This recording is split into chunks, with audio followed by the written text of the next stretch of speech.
এটা কোনো রান্না হয়েছে? বাপের বাড়ির থেকে কি শিখে এসেছো? পরের বার থেকে ঠিক করে রান্না করব। ঠিক আছে।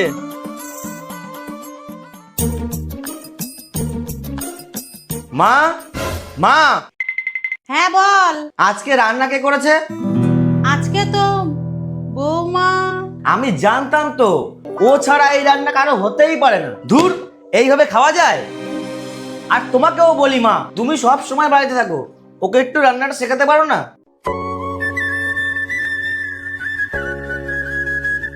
বৌমা, তোমাকে আর দুঃখ পেতে হবে না, আমি তোমার জন্য একটা ভালো উপায় পেয়েছি। কি মা? এই যে এই বইটা নাও, এইটা দেখে দেখে রান্না করবা। এইবার দেখবা বাবু কেমন হাত চেটে চেটে খায়।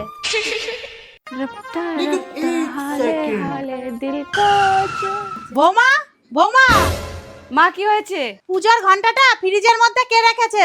আমি। কেন? মা, রান্নার বইতে লেখা ছিল সব মিশিয়ে 1 ঘন্টা ফ্রিজে রেখে দিতে হবে। তোমার বকা খাওয়াই উচিত। क्या क्या करूं मैं इसका? মা